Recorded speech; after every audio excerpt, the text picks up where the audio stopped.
an extraordinary, ordinary girl, and a castle in peril.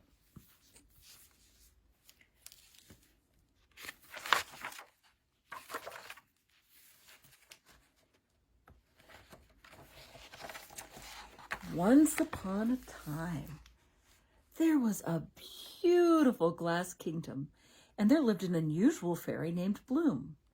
Her boots were caked with mud. There was dirt between her teeth. Beetles rested in her wings. Bloom's magic could spin sand into glass, turn weeds into blossoms, and grow a trickle of rainwater into a racing river. Bloom was a helpful creature, but her footsteps were heavy, and she left a trail of tiny cracks and mud wherever she went.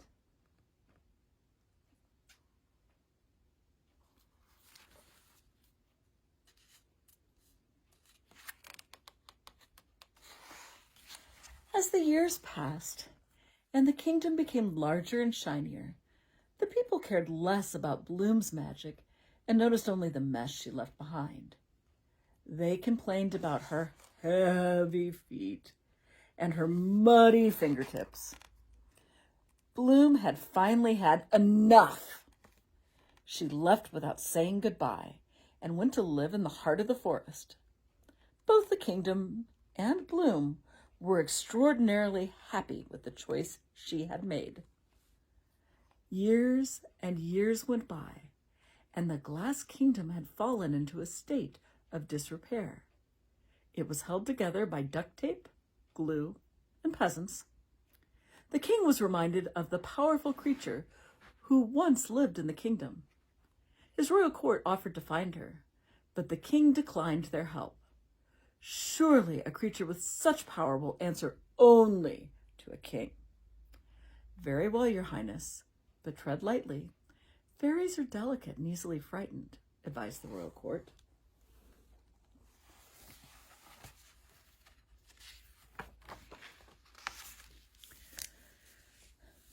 The king entered the forest on his swiftest steed, determined to find the creature and save his kingdom. Bloom felt the horse's hoofbeats and came to greet the king. "I am looking for a magical creature, gone so many years ago," he announced. "I'm here," she answered. The king glanced at Bloom with her dirty hair and clunky shoes. "Show me the magic that will save my kingdom," ordered the king. Bloom placed a bucket of mud at the king's feet. "How dare you!" bellowed the king. He dismissed Bloom as a trickster and rode off. "Suit yourself," said Bloom, perfectly happy to go back to her own business.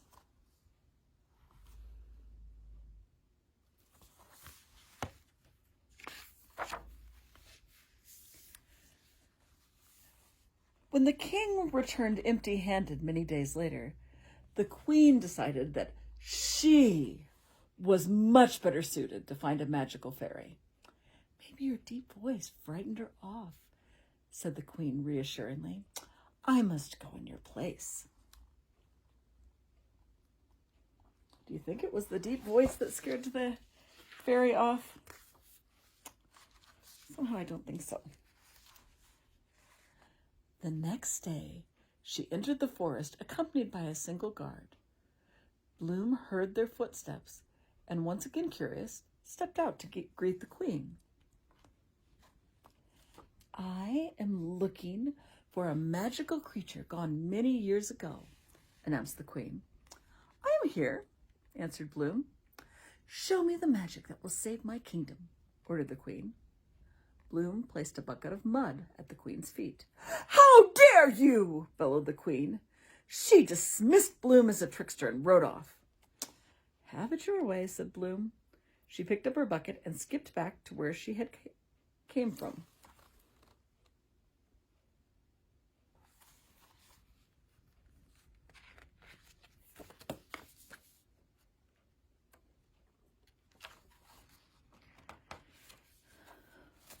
"What of the magical creature?" asked the king upon the queen's return. Broken Glass Glass crunched under her feet as she crossed the room. Rain fell from the cracks in the ceiling.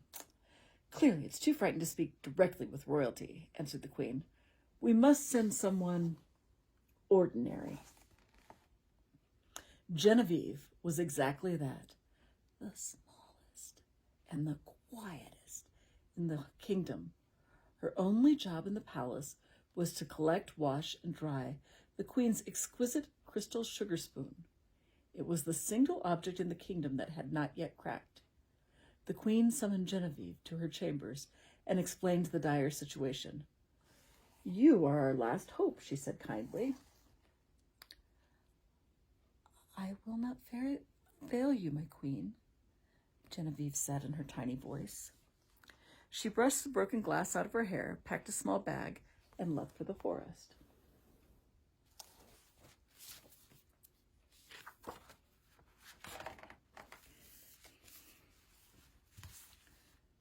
Genevieve traveled through the dark woods without carriage or guard.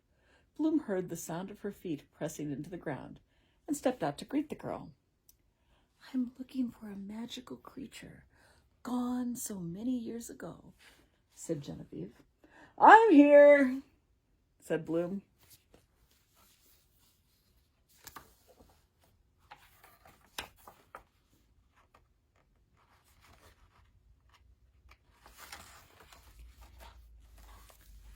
Have you any magic to save the kingdom? Bloom placed a bucket of mud at the girl's feet. Perhaps if I explain, said Genevieve. You see, the kingdom is built out of glass, and it's falling to pieces. Bloom placed a shovel at Genevieve's feet. I'm happy to help you with your chores, of course, but perhaps you can show me the magic first, Genevieve said.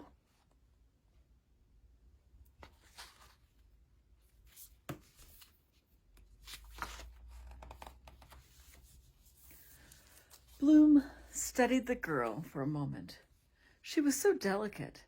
She had barely left a footprint behind her. What's your work in the kingdom? Asked Bloom. I collect, wash, and dry the queen's crystal sugar spoon, Genevieve told her. Is that all you can do? Asked Bloom, hoping she didn't sound too harsh. Actually, I'm not really sure, said Genevieve. It's all I'm allowed to do, lest my hands get too rough or too dirty to properly care for the spoon. How would you like to have a job where all you could do was wash one spoon? Doesn't sound like much fun, does it? Why would the king and queen send a delicate child with such a delicate job deep into the dark forest to do something they could not? Asked Bloom. Because I am ordinary, said Genevieve. A dark shadow passed over Bloom's face. She picked up her bucket. She picked up her shovel. She took the girl by the hand. I will show you the magic that can save your kingdom, said Bloom.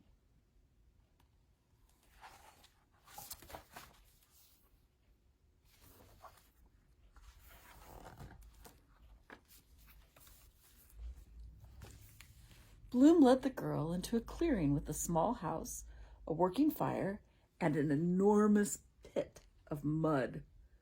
She plunged both hands into the pit, hurled the brown glob onto the ground, and quickly made a mud pie.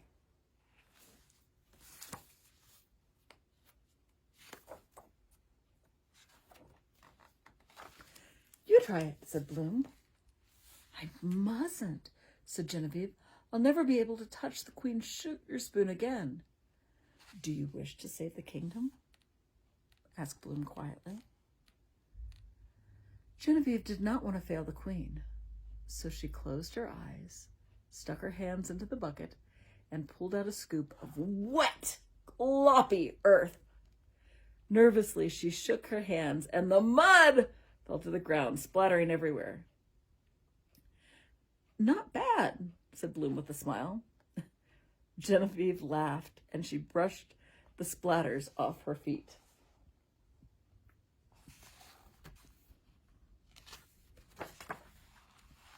Now try it again, Bloom encouraged. This time, Genevieve enjoyed the cool, shifting feel of the mud, so different from the delicate spoon. She flung it to the ground, exactly as Bloom had. Nicely done, Bloom said. Smiling, Genevieve shaped the mud into a small, round pie. Perfect, announced Bloom. Now, let's make some magic.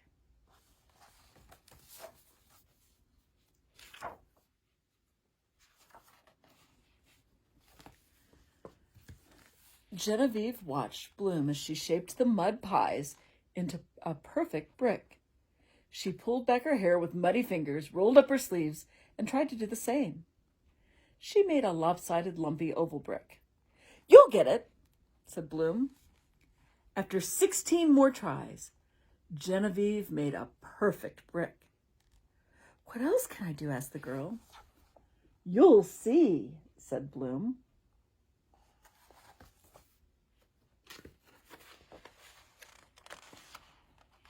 Shovel after shovel, bucket after bucket. She showed Genevieve how to add straw into the mud. That made the bricks even stronger.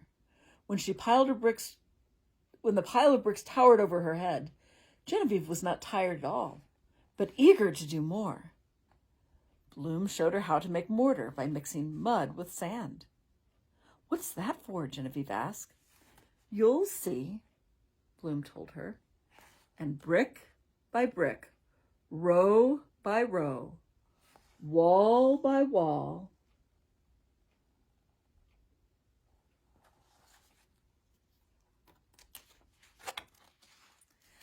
the fairy and the girl built a sturdy house in the middle of the forest.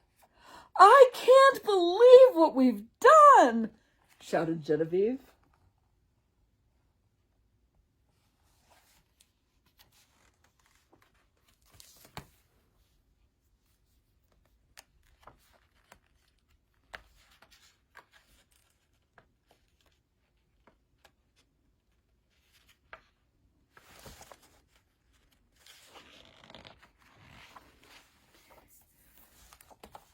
You must go back to the kingdom and share your magic, said Bloom. But how can I bring back a house? Asked the girl. You can't. You can only tell the king and the queen what you can do, said Bloom. They will never believe that an ordinary girl could do such an extraordinary thing, Genevieve worried. What would I tell them?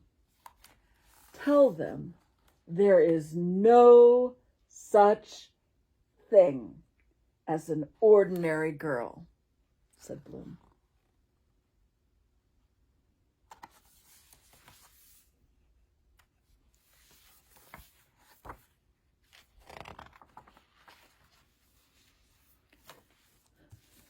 Genevieve returned to the kingdom. Her feet were caked in mud. There was dirt between her teeth.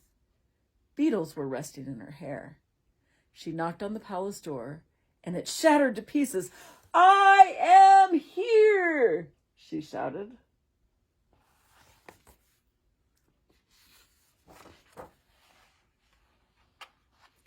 Then an ordinary girl rebuilt the kingdom.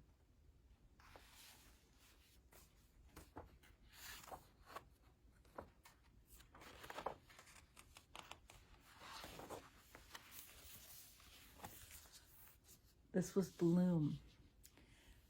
Now, sometimes you might feel like you're ordinary, and there might not be anybody who appreciates your gifts. But remember the story of Bloom's magic. She was a magical creature, and sometimes her magic wasn't appreciated in the kingdom. But she taught Genevieve that there's no such thing as an ordinary girl. And it's a reminder to us that there's no such thing as ordinary when God gives us gifts. Have a wonderful evening or day, and I hope that I will see you tomorrow at worship. Have a great day. Bye-bye.